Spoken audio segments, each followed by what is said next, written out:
Story 1. The day chemistry class became a nightmare. It was another mind-numbing Thursday in AP chemistry, the last period of the day, which meant everyone was already mentally checked out for the weekend. Winter formal was coming up that Saturday.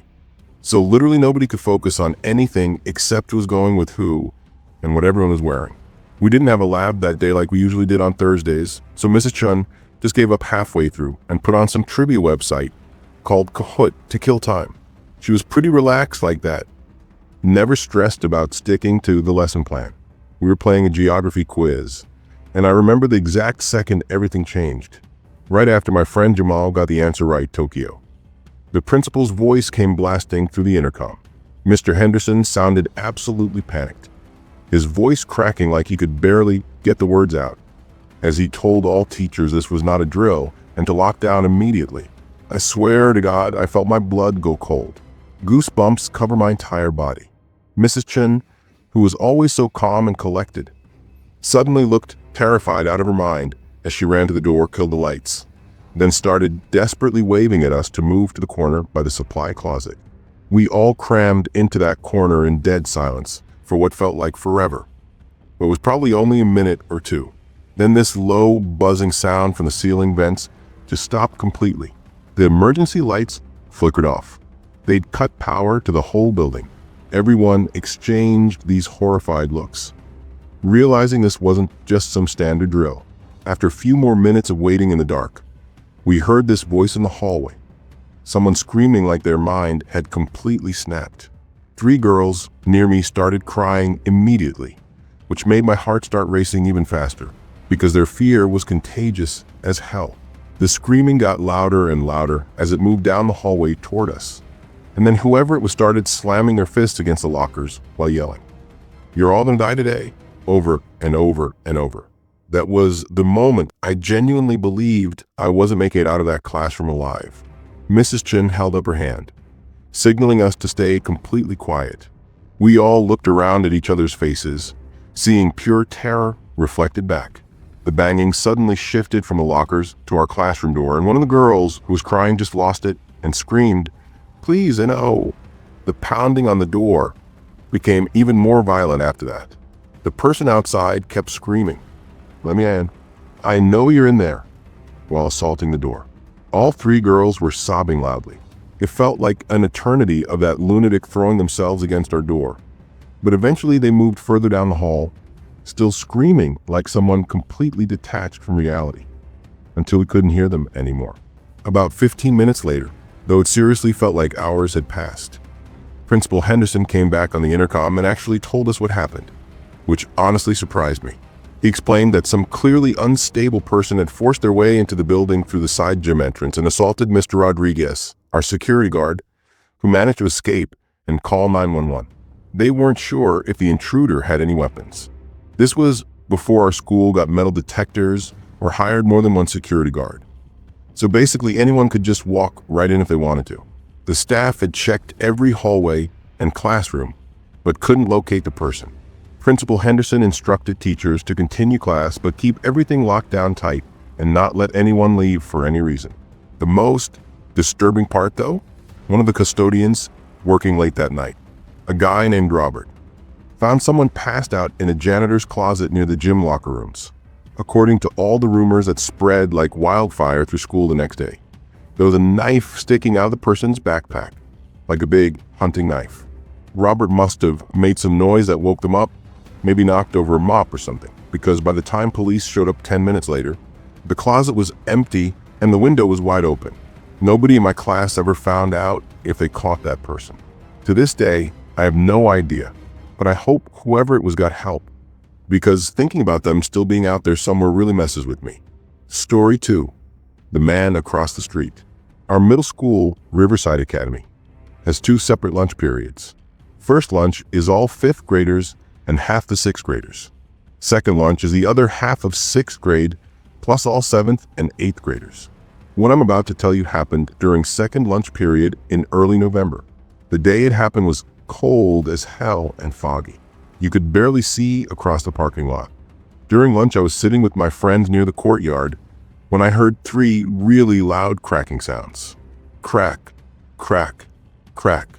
I thought maybe a car backfired or something.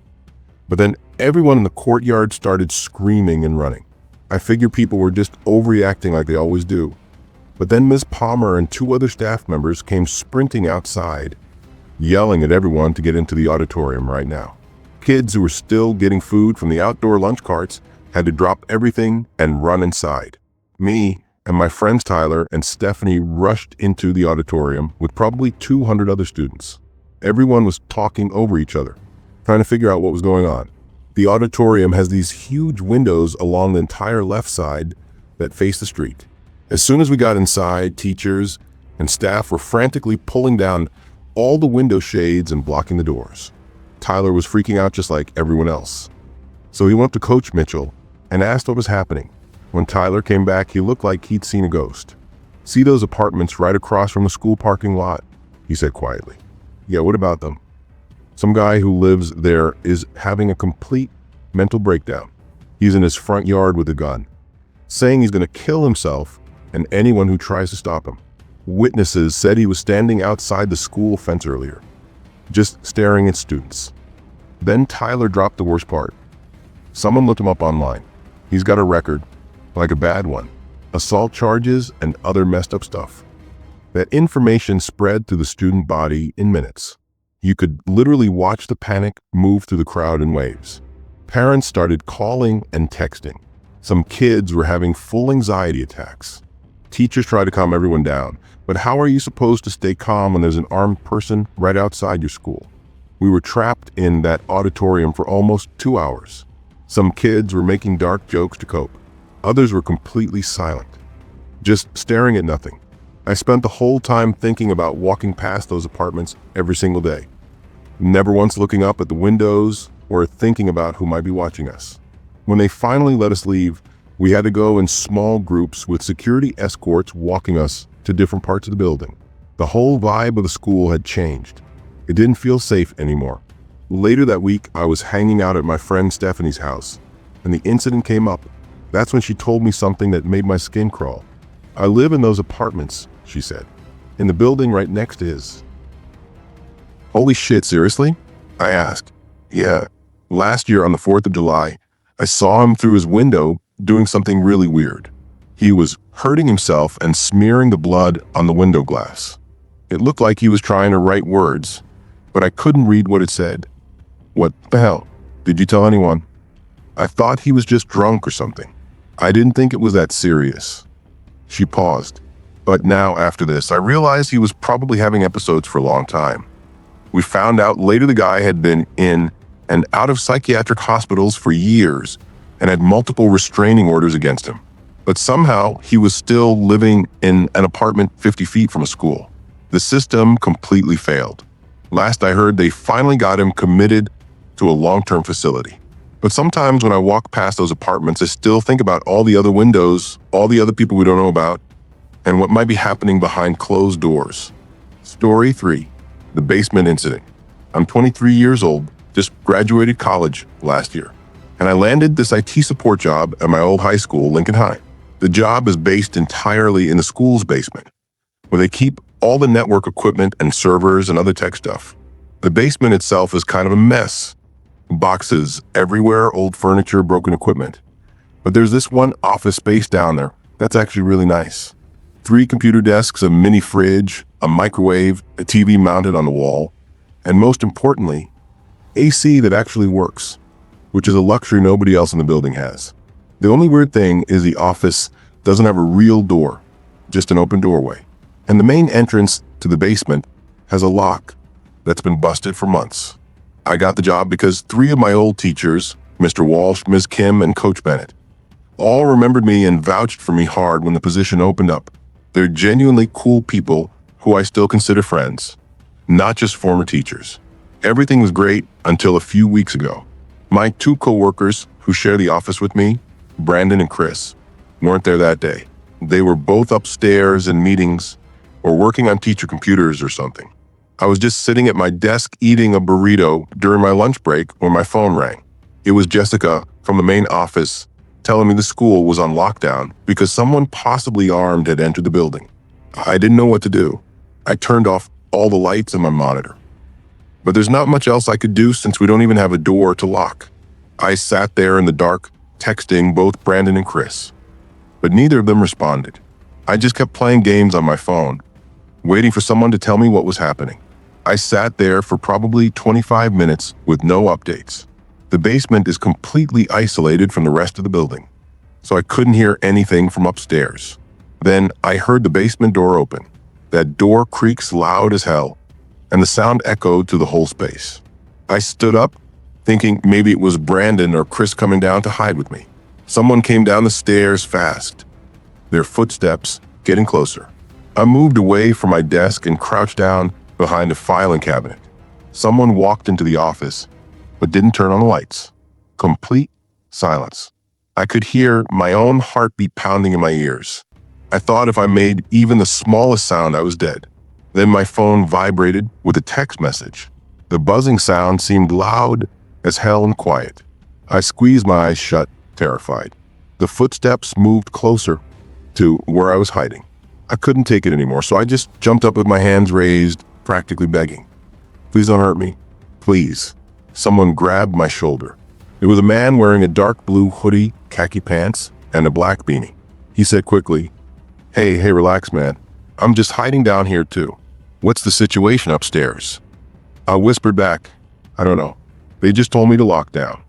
Is there another way out of here? He asked, looking around. Yeah, through the maintenance hall, I said, pointing. Who are you anyway? I asked him. He paused for just a second before answering. I'm a substitute teacher. Ms. Wilson told me to get somewhere safe, so I came down here. After he said that, I finally looked at my phone to check the text that came through. It was from Brandon. The message said, dude, it's completely fucked up here. Some guy shot Coach Bennett in the hallway. He's wearing a dark hoodie and black hat. Do not come upstairs, whatever you do. I was about to say something when I realized what I just read. I looked up at the man and felt everything inside me drop. He could see the look on my face, and he knew I'd figured it out. Pure panic took over. I just bolted for the stairs as fast as I could. A gunshot exploded through the basement. I heard the bullet hit something metal behind me, but somehow it missed. I made it to the top of the stairs and burst through the door. Police were already positioned at every exit, including the basement, and they grabbed the guy the second he came up after me. The good news is Coach Bennett survived. He got shot in the shoulder, but he's okay now. It came out later that the shooter used to work at the school years ago and got fired for something. He blamed Coach Bennett for it, even though Coach Bennett had nothing to do with it. They never released the full details of what happened back then, but I'll never forget the sound of that gunshot in the basement. Sometimes I still hear it echoing in my head when things get too quiet.